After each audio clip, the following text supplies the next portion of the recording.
بسم اللہ الرحمن الرحیم۔ السلام علیکم۔ شادی کے 3 سال کے بعد ساس نے بہو سے پوچھا، بہو مجھے ایک بات تو بتا، میں تجھے اتنی خراب اور کھری کھری باتیں سناتی ہوں اور تو پلٹ کر جواب بھی نہیں دیتی اور غصہ بھی نہیں کرتی اور بس ہنستی رہتی ہے۔ بہو کو تو جیسے سنانے کو کہانی مل گئی، کہنے لگی، اماں جی آپ کو ایک بات سناتی ہوں۔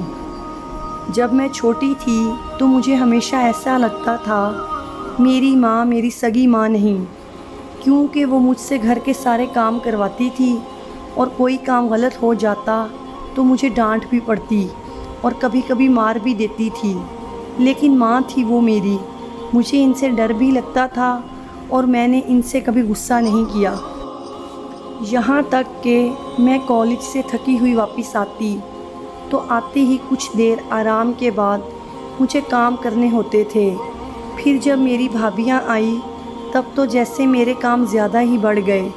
ہونا تو چاہیے تھا کہ بہو آئی تو ساری ذمہ داریاں اس پر ڈال جاتی، لیکن میری امی نے پھر بھی مجھ سے سارا کام کروایا اور کبھی بھی بھابیوں کو نہیں ڈانٹا، بلکہ ان کے کام بھی مجھے کہتی تھی کہ کر دو خیر ہے، پھر کیا ہوتا ہے۔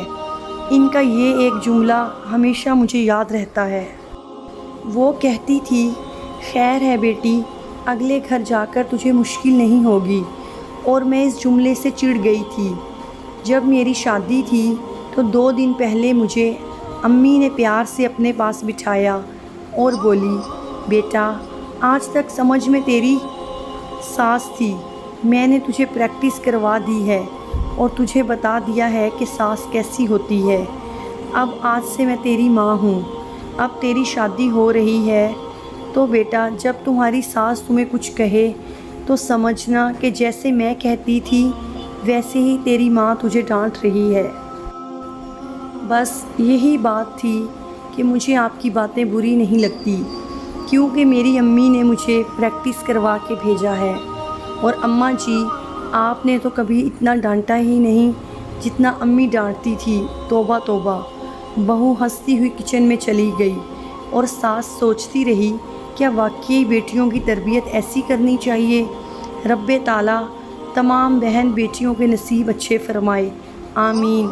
اگر آپ کو میری سٹوری پسند آئی ہو پلیز میرے چینل کو سبسکرائب کریں اور بیل آئیکن کے بٹن کو دبانا مت بھولیں تاکہ آنے والی سٹوری کا نوٹیفیکیشن آپ تک پہنچ سکے۔